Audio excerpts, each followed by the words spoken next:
Right, so somebody in my comment section asked me if I'd done a Tyson video about the fight and that, and I said I'd already done one. They wrote, no, I meant the Jake Paul Mike Tyson fight. So here we go.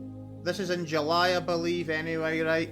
Right, let's just get to the nitty gritty. Jake Paul, obviously influencer, started boxing, has improved. He's obviously got millions of pounds, and obviously he's trained with some of the top level people, right? Whether you like it or no, he has.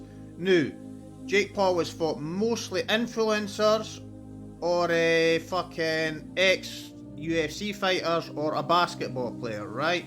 He's pretty much knocked a lot of them out in that. His last fight was with Diaz, the ex-UFC fighter. Beat him very comfortably again, never boxed. All these people he fights are really old. He's got one defeat, right? That was against Tommy Fury, who's a bit of a pretend fighter these days, let's be brutally honest. But Tommy Fury showed him there's levels to people that can actually box. And he beat Jake Paul reasonably comfortable, even though he knocked Tommy Fury down, right? So as you can see, there's a fucking sort of history of the people he picks. Tommy Fury was definitely his hardest fight, right? But all the ex-UFC fighters, I used to argue with people at my work, because I always picked Jake Paul to beat him, beat the UFC fighters. Why is that? Because Jake Paul has got all the time in the world, and he's training his ass off, right? And he's training boxing. Fighting all these UFC fighters, right? Who didn't train boxing 24/7 and are past it, and are usually undersized compared to Jake Paul, he will beat them. And I've predicted every Jake Paul fight correct. This is where it gets very sticky and difficult.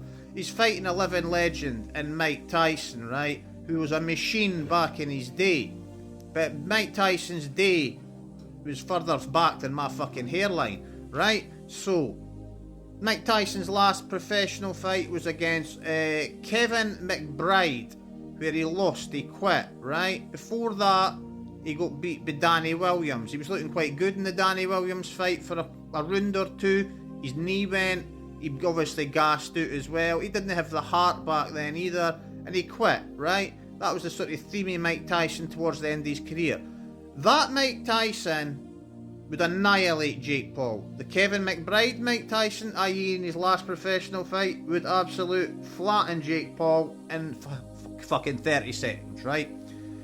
Mike Tyson, more recently, excuse me, 3 years ago, burst on the scene. You seen him hitting the pads, he was making a wee comeback, fought Roy Jones, right? Fought Roy Jones, was an exhibition. I think basically they had the agreement, no, they wouldn't have hit the face, because Mike Tyson was just hitting the body, basically. And you could see he was quite old, kind of the way he was 54, I think.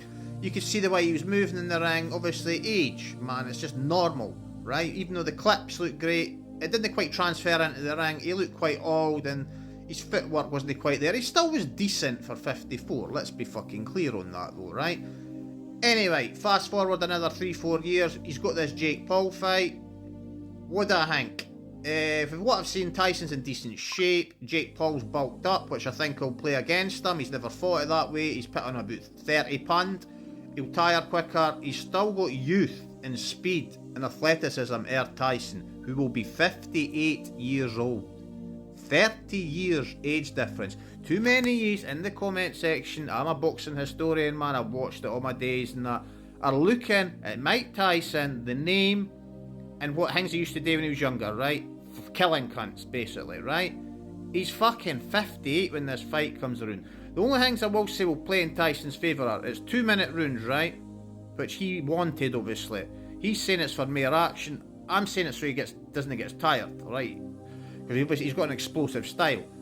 Tyson still will have decent head movement and reasonable footwork at his age, because he's done that his whole life. He still will have a decent punch, because that's what he's known for, his punch power. But he also was known for speed and putting combinations together. Whether he could still do that at 58, I'm very sceptical. Very. Another thing that really worries me about this fight as well, punch resistance at 58. Your punch resistance at being an older man is going to be nothing like when you're younger, right? Nothing like. A lot of us have a feeling this is a scripted fight, it will go the distance, but It is going on their professional records though, so I assume Mike Tyson will not want a loss to Jake Paul on his professional record. Even though at 58-year-old, what can you do about that? It is what it is, man. I find this fight very difficult to call due to the fact you've got a guy that's quite inexperienced, even though he's been around for 5 years, so he's not as inexperienced as you think. Against a living legend that's got tons of experience. All these people saying Tyson will knock him out in a couple of rounds. I disagree. I'm going to go against the grain. I think Jake Paul wins on points, and that really saddens me to say this.